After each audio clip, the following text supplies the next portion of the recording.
축복합니다. 며칠 2, 3일 전부터 위궤양 때문에 심한 통증과 구토 이렇게 쓰리고 아파가지고 밥도 못 먹고 굉장히 힘들다고 그런 문자가 왔습니다. 그래서 찾아가 봤는데 상당히 심각한 그런 상황이더라고요. 그래서 외국인이기 때문에 보험 처리가 안 되죠. 보험 처리가 안 되기 때문에 병원의 입원비도 그렇고 치료비도 굉장히 비싸게 그런 상황이고, 밥도 먹지 못하고 그래서 뭐 본죽인가 거기서 죽도 좀 사다 주고 두유도 사다 주고 약국에서 응급처치로 약을 사다 주고 그래가지고 조금은 아마 우선한 모양입니다.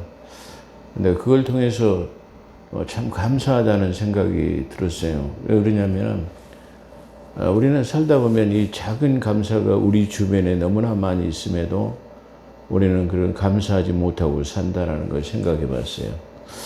왜 그러냐면 우리는 병원에 가도 의료보험 시스템, 의료보험이 돼가지고 실비로 조금만 돈을 내면 병원에서 진찰할 수 있고 또 약을 타다 먹을 수 있고 뭐 이렇게 할 수가 있습니다.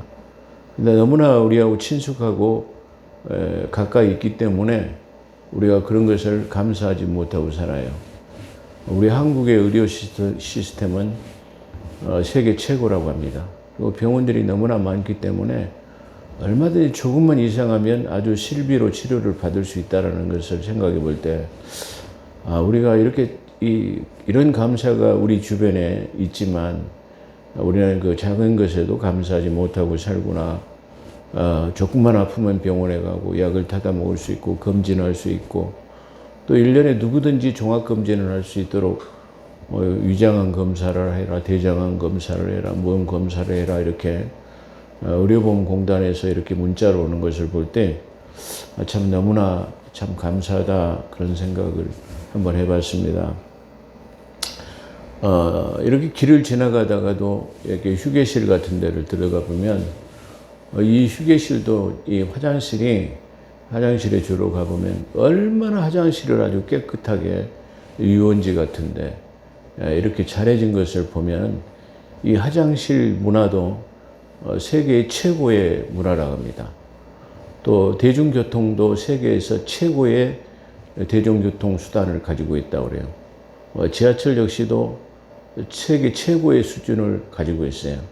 이렇게 세계 최고의 교통망과 이렇게 좋은 시스템이 우리 환경에 놓여 있음에도 우리는 감사하지 못하고 살구나 그런 걸 생각해 볼 때, 어제 제가 한 이틀 동안 많은 것을 생각하고, 그렇구나.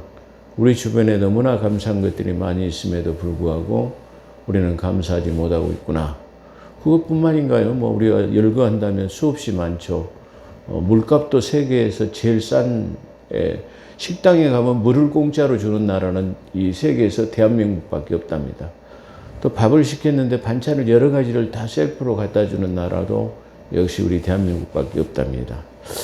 우리는 이런 환경과 문화 속에서도 살면서 무엇이 부족한지 불평하고 불만하고 산다는 것을 생각해 볼 때 우리는 좀 더 각성하고 감사해야 된다는 삶이 되어야 되겠다라는 그런 생각을 해봅니다. 성령 하나님의 충만하신 은혜로 깨끗하게 치유해 주실 것을 예수 그리스도로 선포합니다.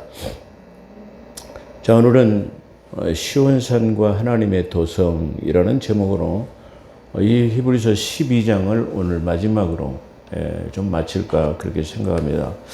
물론 좀 많은 부연 설명을 해야 됨에도 불구하고 진보하지 않게 하기 위해서 오늘 12장을 마지막 강해로 은혜 받는 시간이 되기를 소망합니다. 제목은 시온산과 하나님의 도성이라는 제목을 잡아봤는데요. 이 히브리서 12장은 믿음이 있다면, 믿음이 네가 있느냐? 그렇다고 한다면 인내를 통해서는 마침내 그 인내를 통해 믿음이 있다면 그 인내를 통해서 참고 경주하고 승리해가지고 마침내는 의의 면류관, 그 의의 면류관을 그날에 예수 그리스도의 재림하실 때 우리는 7년 천국잔치가 열릴 때 그때 그리스도의 심판석에서 우리는 상급을 받아야 된다. 그걸 말하고 있습니다. 그래서 그 인내로 이길 수 있는 방법은 그렇다고 한다면 우리 믿음의 사람들이 살아나가는데 많은 시련과 고난이 그렇게 역경이 닥칠 수도 있습니다. 근데 그렇다고 한다면 이 시련과 고난과 역경을 어떻게 이길 수 있느냐? 그러면 바로 그것은 온전하신 예수 그리스도를 바라볼 때 가능하다. 그렇습니다.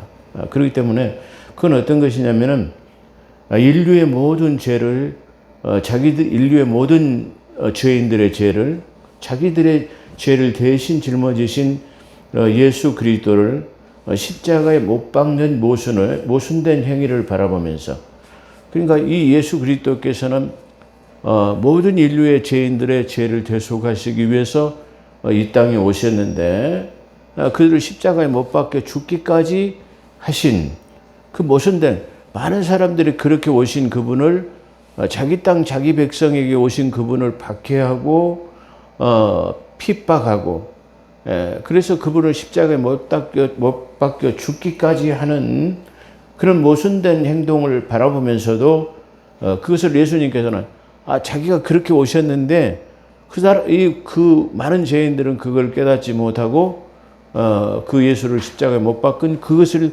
당신이 많은 사람들을 바라보면서 그런 말이죠.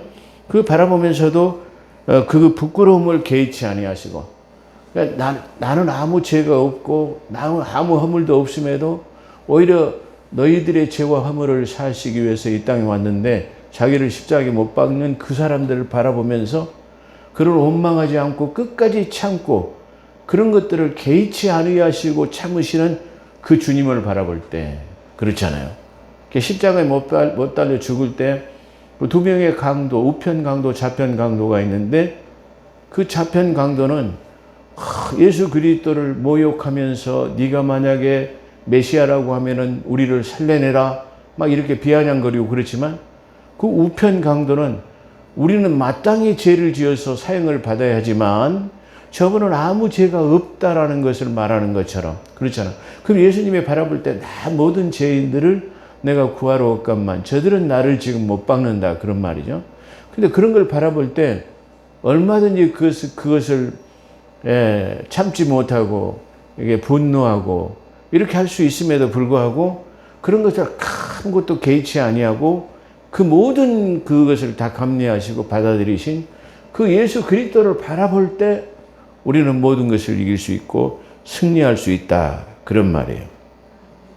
그래서 그들의 모순된 행동을 바라보면서도 그 부끄러움을 개의치 아니하시고 예수 그리스도를 바라볼 때 우리는 모든 시련과 믿음의 경주를 통해서 능히 우리는 그것을 이길 수 있다라고 하는 것이 바로 이 히브리서 12장의 주된 내용이다, 그렇게 말할 수 있어요. 인류 역사상에 가장 커다란 모순이 있다면, 가장 커다란, 세상의 인류에서 모두 가장 커다란 모순이 있다고 한다면, 모순 잘못된 것, 그것이 있다고 하면 피조물들이 자신을 지으신 창조주 하나님을 대적하는 거야. 그러니까 자기를 만들어 놓으신 그 창조주가 피조물들이 자기를 만드신 주인을 갖다가 이 박해하는 것, 그걸 갖다가 대적하는 것, 그것이야말로 가장 그 인류의 모순된 것이다, 그렇게 말할 수 있어요. 창조주 그분은 이 땅에 오셔서 갈증을 느끼시고 또 배고픔도 당해야 했고 우주 만물을 창조하셨지만 자기는 머리 둘 곳이 없이, 그러죠. 그리고 그렇게 머리 둘 곳이 없는 그런 자신이었지만 또 자기가 만드신 자기 땅에 자기 백성에 오셨지만 배척을 받으시고, 또 그분은 생명의 창조주이셨지만 생명의 창조주, 자기 땅 자기 백성에 오셨지만 배척을 당하고 모든 생명의 주가 되심에도 불구하고 그분은 누구냐면은 그 예수님은 사생아 취급을 하는 그런 이 비아냥과 비웃음을 받으셨습니다. 그래서 사생아라는 비난을 받으시며 자기 백성에게 쫓겨나시고, 그리고 또 자기 백성에게 저주를 받고 또 매맞고 침뱉음을 당하시고 채찍에 맞아 죽기까지 당하셨지만, 그분께서는 그렇게 당하셨어야 할 아무런 이유가 없었음에도, 그들은 그런 권리가 없음에도 그들의 모순된 행동에도 불구하고 예수 그리스도께서는 개의치 아니하시고 참으신 그 인내하신 주님을 바라볼 때 우리는 인내할 수 있으며 모든 시련과 고난을 감내하며 승리할 수 있다는, 그래서 온전하신 주님을 바라봐라. 모든 것의 주인이시고 창조주시고 다 이렇게 자기 땅 자기 백성에 오시고 생명의 주가 되시고 다 모든 죄를 제거하실 수 있는 그분임에도 불구하고 그런 고역을 당하셨을 때도 그분은 개의치 않았어요. 그렇다고 한다면 우리가 당하는 이 작은 시련과 고난은 그 주님의 당한 것에 비하면 아무 10분의 1, 그야말로 100분의 1, 1000분의 1, 10,000분의 1도 안 된다라는 것인데 너희는 그걸 참지 못하느냐라고 하는 내용이 바로 이것이다. 그렇게 말씀드릴 수 있을 것입니다. 이는 마치 자녀들에게 했던 것 같이 너희에게 권면하신 말씀을 잊지 말고, 그렇습니다. 이런 것은 전부 다 너희가 자녀들에게 시련과 고난을 경주해야 되는 것은 마치 자녀들에게 부모가 권면하는 것 같이 그걸 잊지 말고 내 아들들아 주의 징계를 경시치 말고. 주의 징계라는 것은 우리가 살아나가면서 당하는 어떤 시련과 고난은 그런 것을 다시 말하면 주의 징계로 표현하고 있는데요. 그 징계를 경시치 말라. 그것을 갖다가 경히 여기지 말고 그것을 소중하게 받아들여 우리는 믿음의 인내의 경주를 다해서 마침내는 의의 십자가, 의의 면류관을 받는 자가 되어야 한다는 것을 말하고 있습니다. 그래서 그 징계를 경시치 말고 책망을 받는다 해도 낙심하지 말고 주께서 그 사랑하는 자에게 징계하시고, 그렇잖아요. 나하고 아무 상관이 없으면 징계하려고 하지 않아요. 그러나 나에게 사랑받는 자녀이기 때문에, 아들과 딸이기 때문에 잘못된 길을 가지 않도록 징계하고 책직하고 바른 길을 가도록 권면하고 책선하는 것, 바로 그런 것이라는 것을 지금 말하고 있어요. 그래서 아들마다 매질하신다. 매질하는 이유가 어리석음 때문이라고 자문에서는 말하죠. 매질하는 것은, 그 아들에게 매질을 하는 것은 어리석음과 다시 말하면 잘못된 길에서 벗어날 수 있도록 하는 것이라고 말하고 있습니다. 그런 것처럼 너희가 이 징계를 견디어내며 하나님께서 너희를 아들로 대우하실 것이며, 이 징계를 우리가 이 징계를 받아서 견딜 수 있다고 한다면, 그것을 받아서 이긴다고 한다면 하나님께서는 너희를 아들로 대우하실 것이니 징계를 받지 않는다면 아들이 아니니라. 그러니까 다시 말하면 사랑하는 육신의 자녀들도 아버지의 징계를 받지 않는다면 아버지 부자지간에 아무 연이 없는 것처럼 이와 같이 징계를 받는 것은 그가 나 아버지이기 때문에 나를 사랑하기 때문이다 라고 그렇게 말하는 것입니다. 그래서 모든 사람이 이 징계를 받지 않는다면 다시 부모가 없는 사람같이 되지 않느냐 말이야. 부모가 없기 때문에 간섭하지 않는 거냐 말이야. 부모가 없기 때문에 그를 후원하지 않는 것이지 않느냐 말이야. 그래서 그런 사람을 이런 징계를 받지 않는다면 사생하여 친아들이 아니니라. 그러므로 육신의 아버지도 순종하며 복종해야 하거늘 하물며 영의 아버지께는 더욱 복종하며 살아야 하지 않겠느냐. 다시 말하면 이렇게 육신의 부모에게도 순종하고, 다시 말하면 아까 우리 예배 부름에서도 말하고, 다시 말하면 아까 교동문에서도 우리가 읽었지만 지금 이 주일이 어버이 주일이에요. 그래서 하나님의 계명은 사람의 첫째 되는 계명, 10계명 중에서 첫째 계명은 바로 너희 주 하나님을 섬기라고 첫째 계명이야. 근데 이 부모를 공경하는 것이 첫째 계명이라는 것은 사람에 대한 계명 중에 첫째 계명을 말해요. 그러니까 10계명 중에서 제1계명에서부터 4계명까지는 하나님에 대한 계명이고, 제5계명에서부터 10계명까지 6계명 중에 첫 번째 계명은 주 너의 하나님을 공경하고 사랑하라. 그것이 첫째 되는 계명이라는 말은 그런 뜻에서 첫째, 사람에 대한 계명 중에서는 내 부모를 공경하는 것이 첫째 되는 것이다. 그렇게 말하고 있어요. 그렇다고 한다면 이 땅에 살아가는 내 부모에게도 공경해야 되는데 하물며 영의 아버지, 이 영의 아버지라는 것은 만물을 창조하시고 우주 만물을 창조하시고 우리의 인간을 지으신 창조주이시며, 그러죠. 우리의 생명의 주관자가 되신 그분이라고 한다면 육신의 아버지보다 얼마나 그분을 더 공경해야 되고 그분의 말에 순종해야 되느냐, 그걸 말하고 있는 거예요. 우리 이 육신이라는 것은 누구나 나이가 들게 됐어요. 하루하루 내 나이가 먹어가지고 언젠가는 우리가 이 육신의 삶을 마감하게 돼 있어요. 그렇다고 하면 이 육신의 삶을 마감하게 된다고 한다면 우리는 반드시 가서 뵈야 하는 분이 있는데, 그분이 누구냐 그러면 바로 예수 그리스도를 믿어서 그분 앞에 영원한 생명을 받으러 가는 것. 다시 말해 그 천국에 가는 것은 어떻게 왜 가느냐 그러면 영원한 생명을 얻기 위해서 거기 가는 거. 하나님의 나라라고 하는, 여기서 나오는 새 예루살렘 도성, 바로 시온 도성, 바로 하나님의 나라라고 하는 새 예루살렘 도성을 말하고 있는데, 그 새 예루살렘 도성에 들어가기 위해서 우리는 예수 그리스도를 믿고, 또 우리는 그 새 예루살렘 도성을 소유하기 위해서 우리가 육신의 삶을 마감하면 하나님의 나라라고 하는 곳으로 옮겨가서 거기 잠시 머물다가 하늘 도성에 머물다가 다시 이 땅의 도성이 영원한 도성으로 다시 오게 된다. 영원한 도성은 아니죠. 천년왕국이니까 천년 동안 이 상주하게 되는, 천년 동안 머물게 되는 곳이 바로 이 새 예루살렘 도성인데, 바로 그 이 새 예루살렘 도성은 저 이스라엘에 있어질 도성, 지금 그걸 말하는 것이죠.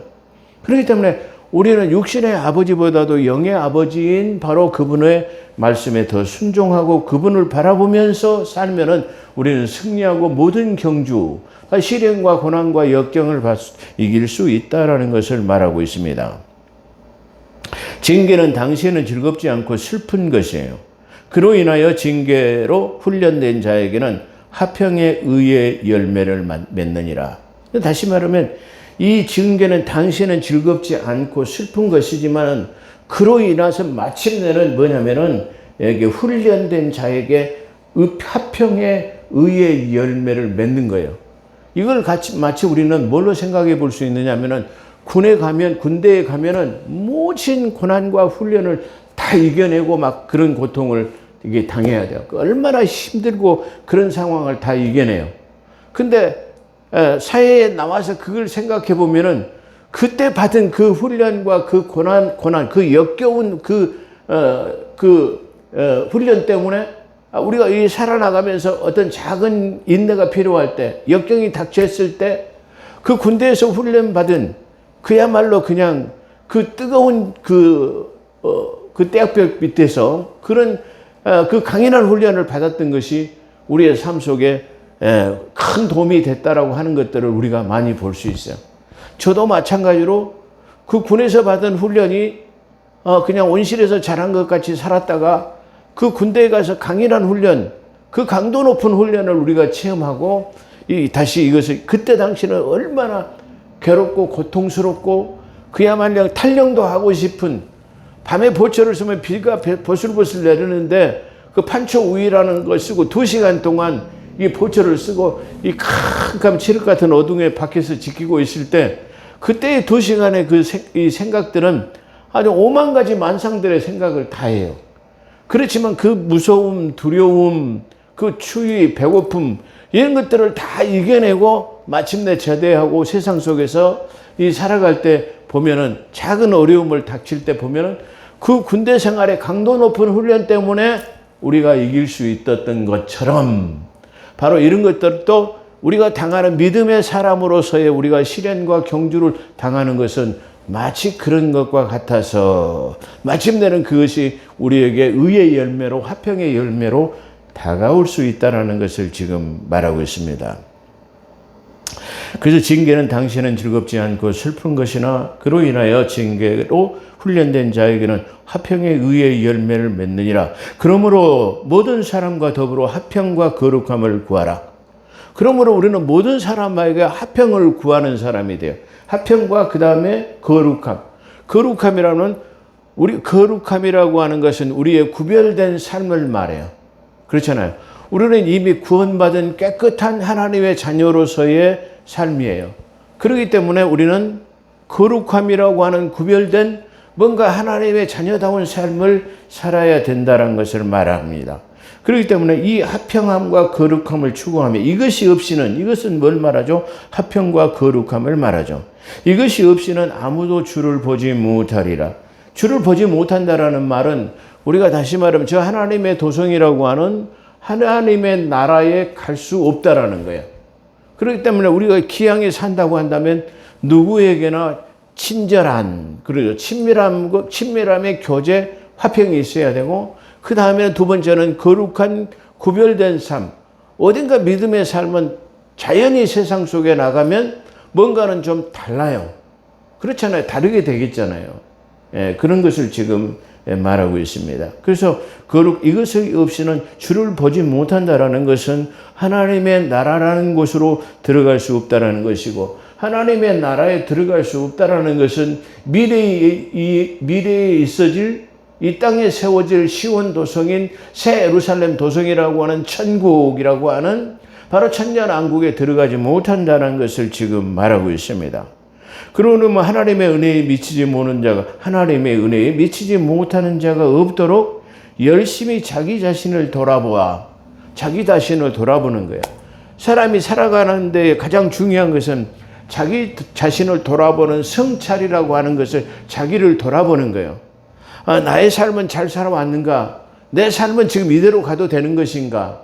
내가 이 나아가는 길이 무엇을 추구하는 것인가? 결국은 우리는 마지막 종착역에 도착이 될 건데 그 종착역에서 나는 과연 어떻게 될 것인가라고 하는 것을 우리가 생각해 봐야 된다라는 거예요. 바로 우리가 그것을 생각해 본다고 한다면 우리의 이 삶이 누구나 우리 앞에 놓여진 이 마지막의 순간은, 이 마지막에 우리는 어떻게 그것을 맞이해야 되나, 어떻게 그것을 장식해야 되는가라고 하는 것이에요. 그래서 하나님의 은혜에 미치지 못하도록 자기 자신을 돌아보는 거야. 내가 잘 사는가? 사실 저도 이 목회자가 된 것도 내 자신을 돌아보는 시간들을 많이 가졌어요. 그러죠. 특히 저 낚시나 등산을 가가지고 산 정상에서 저 밑에를 바라보거나, 그래서 모든 인간들이 살아가는 군상들의 모습을 바라보면서 또 낚시를 하면서 이 사색하는 생각을 통해서 나는 지금 살고 있는 삶이 잘 산 것인가? 내가 살아가는 이 인간의 삶의 족적이 내 후손들은 나를 어떻게 평가할 것인가? 그렇다고 한다면 나는 내 자녀들에게 무엇을 유산으로 물려줄 것인가? 또 후세에 내 자녀들은 나를 어떻게 평가하실 것인가라는 것을 생각하면서 생각했어요. 그렇다고 한다면 뭔가 보람 있는 삶을 살아야 되지 않겠느냐라고 생각했기 때문에, 그래, 나는 내 인생에 대한 해고록을 좀 써야 되겠다. 바로 그렇게 생각을 하면서 내 인생의 해고록을 준비하는 것을 생각하고 거기에다가 몰두하는 생각을 가졌어요. 그러다 그걸 하다 보니까 뭔가 내가 좀 더 유익한 이 삶을, 내가 지금 내가 있는 이 자리에서 내가 가장 잘할 수 있는 것이 뭔가라고 생각해 보니까, 그래, 내가 지금 가장 잘할 수 있는 것은 내가 교회를 다니는 거야. 하나님의 말씀을 탐구하는 것이야. 딱 그런 것을 생각했을 때 지금 가장 가까이, 내가 가장 쉽게 접할 수 있는 것이 하나님을 더 가까이 하는 것, 하나님을 연구하는 것, 거기에다가 결집을 하게 됐어요. 그래서 내가 신학 공부를 하게 되고 목회를 하게 돼서 이렇게 됐다라는 것입니다. 그런 것처럼 우리가 자기 나름대로의 추구하는 삶이 있을 것이에요. 자기 나름대로 추구하는 것이 있을 거예요. 그렇다고 한다면 자기의 시간을 통해서 지금 내가 뭘 추구하고 사는 것인가? 후대에 내 자녀들을 어떻게 나를 평가하신가? 내가 지금 가고 있는 이 길은 잘 가는 것이라는 것을 생각해 볼 때 우리는 가장 좋은 길을 선택할 수 있다라는 것을 말합니다. 그래서 이것을 자기 자신을 돌아보라, 그렇게 지금 표현하고 있습니다. 그래서 자기 자신을 돌아보아서 쓴뿌리가 무엇인가? 내가 버리지 못하는 것, 그리고 나를 괴롭히는 건 뭔가, 그리고 나를 더럽히게 하는 것들이 무언가를 우리가 주의해서 그것을 갖다가 버리고 제거하고 없애버려야만 된다는 것을 말하고 있습니다.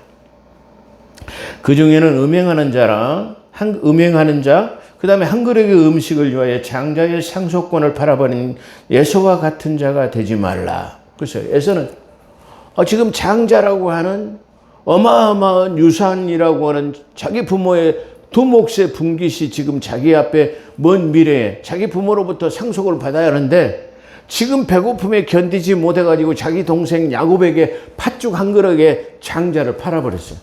지가 배가 지금 몹시 고파갖고 기진해가지고 죽게 생기니까 다시 말하면 그때 하필이면 자기 동생 야곱의 팥죽을 쓰고 있는 거야.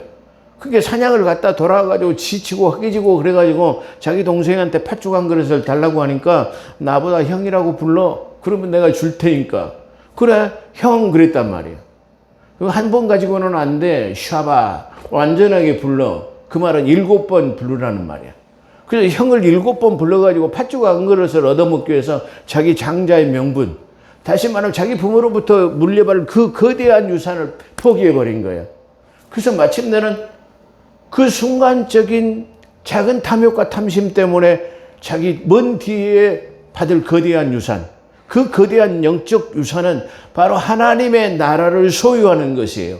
아버지의 유업은 바로 하나님의 나라라고 하는 킹덤 오브 갓이라고 하는 하나님의 나라를 유업으로 받을 수 있는데 이걸 포기해버린 거야. 그래서 나중에 그것을 아차 생각해 보는 거니까 가서 자기 아버지에게 그걸 물려달라고 했지만 아니야, 나는 이미 너가 그 팥죽 한 그릇 장자를 팔아버렸어. 그리고 내가 네 동생 야곱에게 나는 모든 축복을 다 줘버렸기 때문에 너에게는 더 이상 축복해 줄 것이 없어라고 했기 때문에 그런 말이에요. 그래서 에서는 이 쉽게 말하면 장자의 상속권을 이 팥죽 한 그릇에 팔아버렸어요. 이것은 눈앞에 보이는 작은 이익 때문에 자기 자신을 망쳐버리는 소탐대실이라고 하는 것. 눈앞에 우리는 작은 이익 때문에 나중에 받아버릴 거대한 유산인 저 하늘의 예루살렘이라는 도성을 포기해서는 안 된다라는 것을 지금 말하고 있어요. 그걸 갖다가 사람들은 소탐대실. 눈앞에 있는 작은 것 때문에 큰 것을 나중에 잃어버리는 그런 결과를 가져온다는 것입니다. 나중에 이것을 깨달은 에서는 그가 축복의 유업을 받으려 했지만 천국이죠. 눈물로 간구의 기도를 했지만 기회를 놓쳐버린 에서는 지금 그것으로 말하고 있어요. 어떻게 보면 지금 이것이 12장의 전반부라고 말할 수 있고 나머지 지금부터 에서까지의 모든 이 과정을 갖다가 전반부에 거룩함을 입어라, 화평을 입어라. 또 그렇게 하면서 그것을 믿음의 경주를 이겨야 한다. 그리고 에서와 같이 너희 눈앞에 놓인 것 때문에 저 영원한 것을 잊어버리면 안 되라고 하는 것. 왜 지금 에서의 얘기를 꺼내냐면은 이 에서는 눈앞에 보이는 것 때문에 저 영원한 생명을 얻을 수 있는 미래의 천국을 갖다가 하나님의 유업을 갖다가 포기해버린 사람이기 때문에 그걸 말해요. 그래서 그 에서를 비유로 그렇게 하면 안 돼라고 하는 것을 말하고 있고 이제 후반부는 전혀 전반부에 나오는 얘기하고 반전되는 얘기로 이 히브리서 12장을 마감하고 있어요. 그래서 히브리서 후반부에는 이 특별히 대두되는 단어가 있는데요. 이 단어에 대해서 우리가 오늘 상고하고 은혜 받는 귀한 시간이 되어졌으면 좋겠습니다. 이 대두되는 단어는 시온산, 살아계신 시온산이라는 단어와 살아계신 하나님의 도성, 그 다음에 하늘의 예루살렘, 무수한 천사들, 그 다음에 첫째로 난 자와 총회와 교회들, 그 다음에 모든 것에 심판하신 하나님, 그 다음에 온전케 하신 의인의 영, 그 다음에 새 언약의 중보자이신 예수, 이걸 지금 말하고 있어요. 그런데 여기서 우리는 시온산이라고 하는 이 산이 지금 나오고 있는데요. 이 시온산은 두 개의 산을 이 시온 도성을 말해요. 시온산, 시온 도성이라고 해도 되죠. 이 시온의 도성은 두 개의 시온의 도성을 가지고 있어요. 바로 지금 하나님이 계신 곳의 시온 도성은 저 하늘의 예루살렘이라고 하는 3층 천 위에 있는 곳이 시온 도성이에요. 근데 예수 그리스도께서 이 땅에 재림하시고 제 예루살렘 도성이 건축되어질 것인데, 에스겔 성전이죠. 건축되어질 것인데 그때 하나님이 예루살렘 도성에 계시게 되면 그곳을 갖다가 시온 도성이라고 그래요. 그래서 이 시온 도성이라는 건 두 개의 도성을 가지고 있는데 하나는 하나님의 하늘에 있는 도성, 하나는 새 예루살렘이라고 하는 이스라엘에 있는 도성을 말해요. 두 개의 예루살렘도 마찬가지예요. 하늘의 예루살렘은 하나님이 계신 성읍, 그리고 또 하나 새 예루살렘은 이 땅에서의 있어질 미래의 예루살렘 도성, 그걸 말하고 있어요. 그래서 항상 시온 도성은 두 개를 말하고 있고 예루살렘 도성도 두 개의 성읍을 말하고 있다. 그렇게 볼 수 있어요. 그 시온산은 이 땅의 시온산이 아닌 하늘의 시온산을 지금 여기서 말하는 12장에서 시온산은 하늘의 도성으로 우리 시온산을 말하고 있음을 볼 수 있습니다. 그 이유는 뒤에 따라 나오는 하늘의 예루살렘이라는 단어를 통해서 말하고 있어요. 그러니까 이 시온산은 하늘의 예루살렘을 말하고 있기 때문에 이 땅에 이루어질 도성을 말하고 있지 않은 현재의 도성을 말하고 있다. 그렇게 볼 수 있어요. 그다음 두 번째로는 살아계신 하나님의 도성인데요. 이 하나님의 도성은 시편 48편과 시편 50편에 설명하고 있습니다. 이 시편 48편은 하늘의 시온 도성과 지상의 시온산 이 두 개의 도성을 동시에 나타내고 있다고 볼 수 있습니다. 왜 그러냐면 그 이유는 북방에 있는 시온산이라는 용어가 뒤따라 나오고 있습니다. 그렇기 때문에 시편 40편 1절로 2절은 이 땅에 있어지는 도성을 말하는데 그 뒤에 이 후반부의 3절을 보게 되면 북방에 있는 시온 도성이라는 말을 하고 있어요. 그럼 북방에 있는 시온 도성은 뭘 말하냐면 저 북극 성자 위에 있는 하나님의 보좌를 가리키고 있기 때문에 이 시편 48편에 나오는 시온 도성도 이 땅에 있는 도성과 하늘의 도성을 동시에 말하고 있다. 그렇게 볼 수 있어요.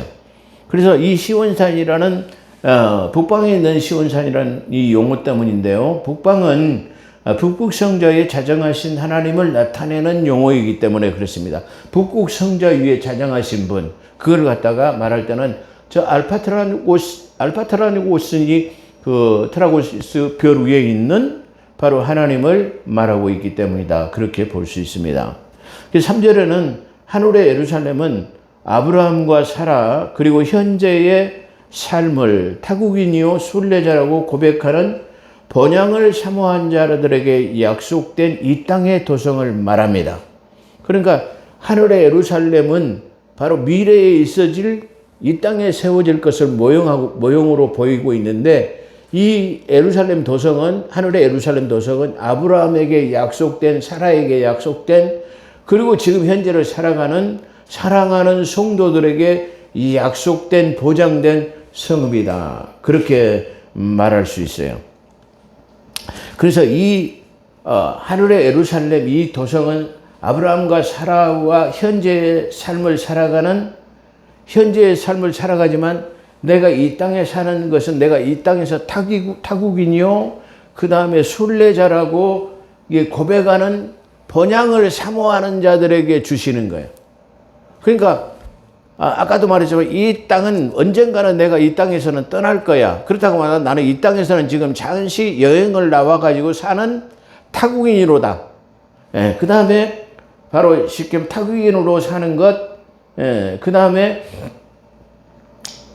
뭐로 살죠? 나는 이 땅에서는 반드시 여행객처럼 순례자의 삶을 살았다. 언젠가는 내 번향으로 돌아가는 사람이야. 번향을 사모하는 사람들에게 주어진 것이야. 중요한 의미를 가지고 있죠. 그렇기 때문에 제일 좋은 신앙과 믿음은 뭐냐면은 내가 이 땅에서는 타국인이야. 그 다음에 나는 이 땅에서 순례자로 반드시 내 번향에 돌아가는 번향으로 가야 된다라는 것을 인지하는 거예요.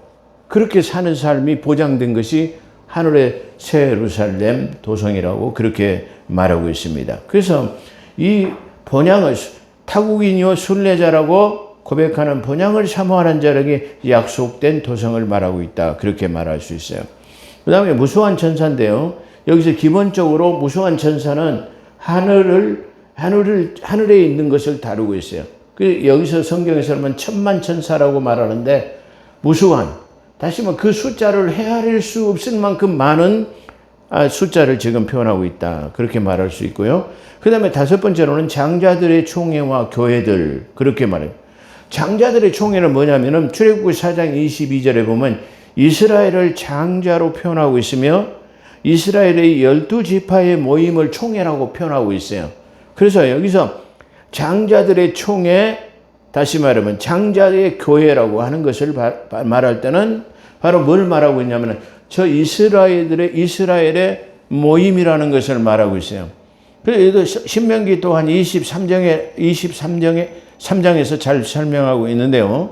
신명기 23장을 보게 되면 총회라고 하는 이 장자교회, 출애굽기 4장 아까 말씀드린 22절은 저 이스라엘이라고 하는 유대인들을 하나님의 첫 번째 장자로 표현하고 있어요. 출애굽기에서는.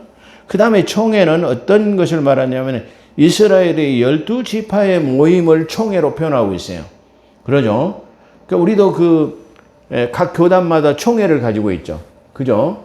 뭐 예수교 장로회 총회, 뭐 감리교 총회, 순복음 총회 이렇게 총회를 가지고 있어요. 그 총회, 그런 어떤 총회의 모임, 각 교회들이 다 모임을 총회라고 해요. 그런 것처럼 저 이스라엘의 12지파의 다 모든 모임이 다 모였을 때 그걸 뭐라고 해요? 총회라고 그래요. 그래서 총회는 여기서 어떻게 설명하고 있냐면은 신명기 23장에서 고환이 상한 자나 음경이 잘린 자는 여호와의 총회에 들어오지 못하리라. 사생자는 여호와의 총회에 들어오지 못하리라. 10대 이르기까지 여호와의 총회에 들어오지 못하리라. 암몬 사람과 모압 사람은 여호와의 총회에 들어오지 못하리니 그들에게 속한 자는 10대뿐 아니라 영원히 여호와의 총회에 들어오지 못하리라.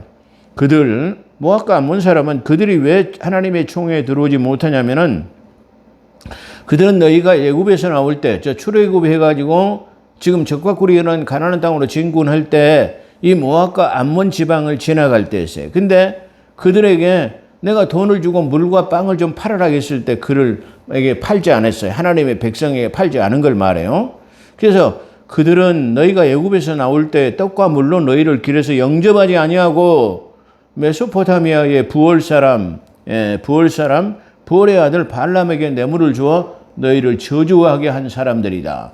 그렇기 때문에 그 사람들은 여호와의 영원한 총회에 들어오지 못할 것이다. 그랬어요.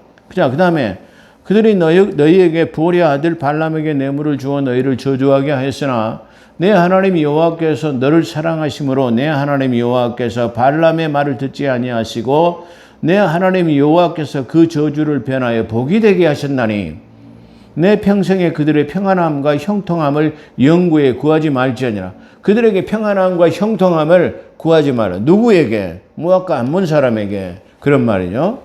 그 다음에 너는 에돔 사람을 미워하지 말라. 그러나 그죠? 너는 에돔 사람을 미워하지 말라. 그는 내 형제 에서. 에돔은 누구냐면은 에서의 후손들이 살고 있는 것을 에돔산이라고 지금 에돔이라고 그렇게 표현하죠. 에서의 후손들을 말해요. 그 에돔을 미워하지 말라는 것은 너도 야곱의 형제의 지간이었기 때문에 그러나 총회는 들어오지 못한다 할지라도 그는 미워하지 말라. 애굽 사람을 미워하지 말라. 애굽도 미워하지 말라. 내가 그 땅에서 너희가 객이 되어 너희가 애굽도 미워하지 말는 것은 너희가 거기에 430년 동안 거기서 살았지 않느냐. 그를 미워하지 말아라. 그 땅에서 너희가 객이 되었음이니라. 그들이 3대 후 자손의 여호와의 총회에 들어올 수 없느냐. 그들. 여기서 그들은 뭐냐면 애굽 사람을 말하는데 애굽 사람은 3대가 지난 후에는 총회를 들어올 수 있어요. 근데 에돔과 암몬은 10대, 자손이 10대에 이르기까지 10대 후손까지는 들어오지 못해요. 그 말은 다시 말하면 11대 후손부터는 들어올 수 있다. 지금 그걸 말하고 있어요. 자, 그렇다고 한다면 여기 장자들의 총회와 교회는 뭘 말하고 있느냐? 그러면 반드시 저 이스라엘과 이스라엘의 몸을 장자의 총회 교회라고 말하고 있다. 그렇게 볼 수 있어요. 그 다음에 이스라엘의 광야 교회는 사도행전 7장 38절을 보면 이스라엘의 모임을 광야 교회라고 한다. 이스라엘의 모임을 출애굽해 갖고 이스라엘이 광야에서 모였을 때 하나님을 찬양하고 예배하는 것을 그걸 광야의 모임이라고 한다고 그랬어요. 그러면 지금 신약 교회도 지금 구원받은 성도들의 모이는 모임이에요. 그래서 이것들 갖다가 교회라고 표현하고 있어요. 그렇기 때문에 광야 교회의 모임과 지금 신약 시대의 교회의 모임은 좀 다르죠. 왜 그러냐면은 그 광야 교회의 이스라엘의 모임은 교회라고 하는 다시 말하면 핏부림을 통해서 예수 그리스도 구속 사역이 이루어진 다음에 모인 무리, 에클레시아, 불러냄을 받은 무리가 모인 지금 신약 교회를 말하고 있고 구약의 광야에서 모임은 아직 예수 그리스도의 구속 사역이 이루어지지 않은 모임, 그걸 장자의 교회, 장자의 총회라고 표현하고 있기 때문에 지금 신약 교회와는 좀 분리된 그리스도의 몸과는 이게 분류하고 있는 것을 지금 말하고 있습니다. 그 다음에 여섯 번째로 모든 것의 심판주는 아까 히브리서 10장 29절과 30절에 앞전에 설명한 거 있습니다. 그렇기 때문에 하나님께서는 선악간, 우리의 인생에 살아온 모든 삶을 반드시 하나님 정리할 때가 있는데 그것은 누가 하시냐? 그러면 심판주이신 예수 그리스도께서 한다. 그런 말입니다. 그 다음에 온전케 한 의인의 영은 구약의 믿음으로 얻게 된 자를 말하고 신약 성도들, 이 히브리서가 지금 기록된 것은 바로 AD 약 100년 후에 지금 기록하고 있기 때문에 바로 신약의 모든 사람들이 그 전에 죽은 모든 성도들의 구원받은 의인의 영들을 지금 말하고 있어요. 그래서 먼저 간 의롭게 된 구약의 성도와 신약의 성도들을 여기 의인의 영들로 표현하고 있다. 그걸 볼 수 있습니다. 마지막으로 새 언약의 중보자는 마태복음 26장, 다시 말하면 예수 그리스도의 피로 유월절 전날 내 떡과 포도주를 마시라. 그러면서 내 새 언약을 체결하노라. 그렇게 말씀하시죠. 그 새 언약의 중보자는 바로 예수 그리스도를 말하고 있고 히브리서 9장 15절과 18절이죠. 18절에서도 바로 그 새 언약의 중보자는 예수 그리스도라는 것을 말하고 있습니다. 그렇다고 한다면 구약의 중보자는 당연히 모세를 말하죠. 아까 이 히브리서에서 이 설명하고 있는 것은 내가 쉽게 말하면 저 시내산이라고 하는 곳에서 바로 하나님의 음성을 들을 때 모든 이스라엘 백성들이 나올 때 흙은 엄청난 까만 구름 속에서 임재하신 그 하나님을 이스라엘 백성들이 두려워서 그를 만나지 못하고 모세를 통해서 당신이 가서 만나고 당신이 우리한테 와서 전해주면 우리가 그걸 듣겠습니다 라고 모세를 중보자로 세웠죠. 그래서 구약의 중보자는 모세를 통해서 하나님께 나아가고 신약의 중보자는 바로 예수 그리스도를 통해서 저 영원한 생명으로 나아갈 수 있다는 것을 말하고 있습니다. 결론입니다. 오늘 이 히브리서 12장은 바로 인내를 통해서 믿음의 경주를 다해서 의의 면류관을 쓸 뿐만 아니라 의의 면류관을 쓰기 위해서는 어떻게 해야 돼요? 너희가 화평을 이루고 거룩함으로 분리된 삶을 통해 가지고 다시 말하면 이 땅에 있는 것에 반응하지 않는 거예요. 이 땅에 있는 것 때문에, 이 땅의 것들 때문에 저 영원한 생명 하나님의 도성을 포기하지 말라고 하는 것이 바로 이 히브리서 12장에 들어있는 중요한 내용이라고 그렇게 말씀드릴 수 있습니다. 기도하겠습니다. 거룩하시고 자비로우신 하나님, 오늘도 저희들을 불러 모아주시고 저 영원한 도성, 새 예루살렘 도성을 소유할 수 있는 믿음을 주신 것을 감사합니다. 이 영원한 도성 새 예루살렘을 소유하는 자는 이 땅에서 타국인 같은 삶을 사는 자요, 순례자의 삶을 통해서 내가 마침내는 순례자의 길을 하나님 마치고 내 본향으로 갈 것이라는 것을 소유하는 자들의 하나님 것이라고 말씀했사오니 주여 이 땅에서 타국인으로서 그리고 순례자의 삶을 살며 반드시 내가 내 본향 저 하나님의 도성에 들어가는 것을 바라보는 삶이 될 수 있도록 함께 하신 것 감사하며 우리 구주 예수 그리스도 이름으로 감사기도 드리옵나이다. 아멘.